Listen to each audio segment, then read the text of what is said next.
Welcome back to Shem's Universe. So today, guys, we're going to go over some basic tenets with astrology. So what I mean by that is like the most important things you should know with your astrology chart.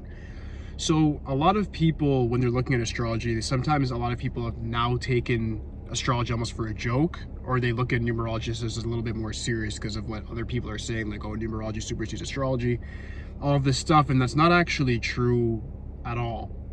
Numerology is very important, but astrology will tell you why numerology is saying what it's saying. So it's like the meat in between. So there's a lot of important things you should know.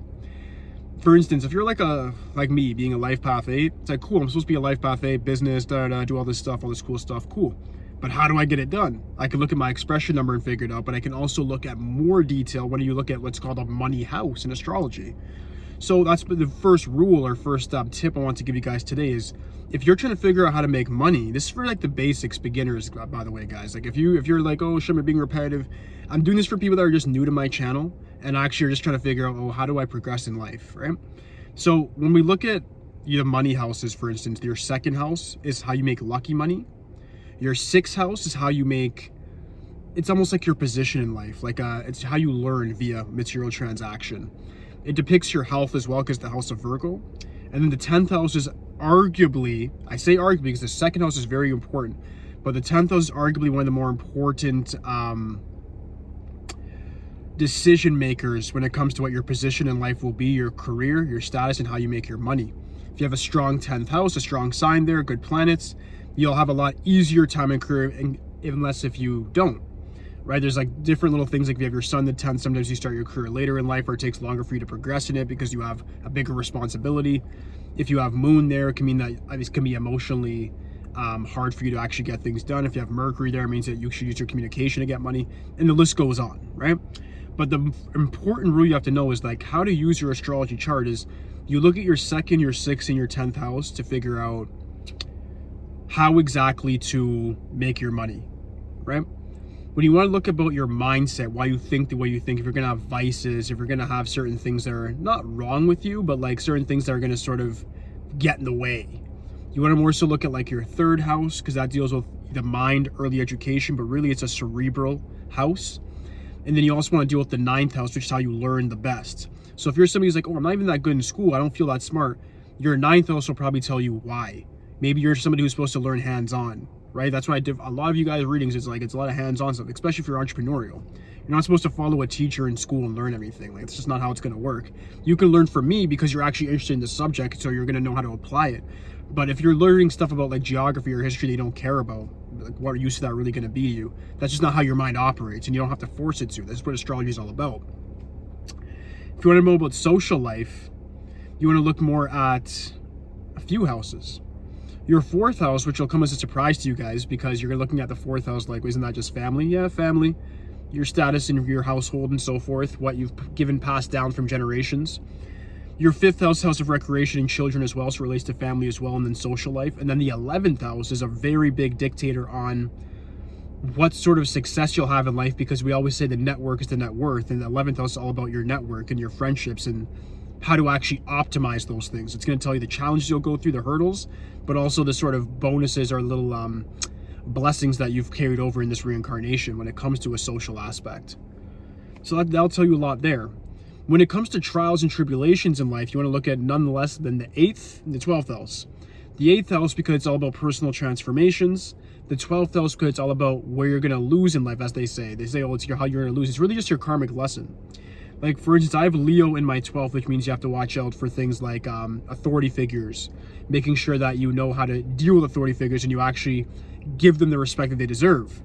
You were probably, if you have Leo in the 12th, a very strong authoritarian person in a prior life, but you also have to learn how to follow orders in this life and be humble about it and really put some subtlety to your ego. And that's what I always try to do. That's the main thing that I try to do, because I understand that's my karmic lesson in life. Right? If you want to understand yourself completely as a person, your physical composition, you can also look at the 6th, not the 6th, it's the 2nd house for like facial appearance, but you can also look at your 1st house, which is your rising sign, for things like your immune. 6th house helps there too with the immune, but the 1st house, a lot of people overlook this. The rising sign tells you a lot about your health, your wealth, your overall lifestyle, and then overall how you attain good luck. That sign is actually your good luck sign, is your rising sign. That's why it's called the ascendant, the rising sign. It goes straight up. It's how you actually go up in life. If you follow the rules, meaning you optimize the strengths of your rising sign and then destroy the weaknesses of your rising sign, you will have all around success in comparison to if you don't do those things, right? Some other things you have to realize when it pertains to even Chinese astrology, which I'm going to delve into for a minute here, is the whole idea of just the year you're born mattering the most is not quite true. You have to look at the month, the week, the day, and the time also as different pinnacles of when you're born, and then you're able to figure out what your energy is actually completely compiled of, right? So a glitch for you guys when it comes to Chinese astrology is understand that you have 3 very good years, and that's the years of your trine. For instance, I'm a dog, 94, wood dog. So I have good years when it's a dog year, a tiger year, or next year, the horse year, right? But if you know what your Chinese sign is, you have to look at what's your trine, because it's not just your home, your own year that you're going to do well in. You'll do well in the other years as well that are in your trine. But also the same thing goes for the enemy ones, which is what we look over a lot. A lot of people don't even pay attention to it or acknowledge it in any sort of seriousness. And the seriousness is actually very impactful, because a lot of people will say, oh, my enemy year wasn't that bad, but it's like, what about the other 2? And people are like, what are you talking about? There's 2 other enemy years. Like, I have the enemies of the dragon, the monkey, the rat. So you got to apply that to everything in your life as well and say, okay, well, the dragon year might not have been too bad for me, but what about that rat year in 2020? Didn't I get fired from my job? Didn't I have a hard year? It was pretty bad. So it's real. Chinese astrology is real. But then I have to also look at the monkey year. I can't really say anything per se of that bad happening. Maybe I was too young at the time for that. But nonetheless, in that trine, those 3 signs, I have to be very careful of those 3 years. If I'm in a city or a country that's founded in an enemy trine, I also want to be very careful not to take too many risks. The same goes for a city, town, country that has been founded in a friendly year. That's going to be very good for me if it's in my friendly trine, right? So that's what we always have to look at, is who's in our friendly trine. Try to make friends in our friendly trine. If you see that you have family in the enemy trine, don't disregard them. Don't be a weirdo. Look at your numerology as well. Look at other things to make sure that you actually have some sort of compatibility. If every single ideology is saying you're enemies, then yeah, maybe consider it. But if you have a good relationship with somebody, it's just this stuff saying that you guys are supposed to be enemies, like, don't be a weirdo about it. Like, you can't apply, there's energies that we can't even fathom yet. We describe these numbers and these signs, we don't even know the full extent of their energy or what they're capable of doing. So we can't always say, oh, this is why you're not compatible with this person because you guys are enemies. Yes, they can bring about different friction in your life, but they can also teach you great lessons as well.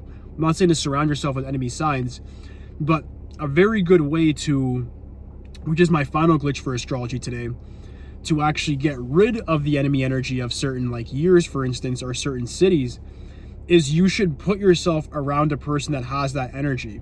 So let's say, when I was in my enemy year last year, the dragon year, I still did a glitch. I still had people around me that were dragons. I still had a girl around me that was a dragon that I had intimacy with. And people will say, certain astrologists will say, oh, that's really bad luck.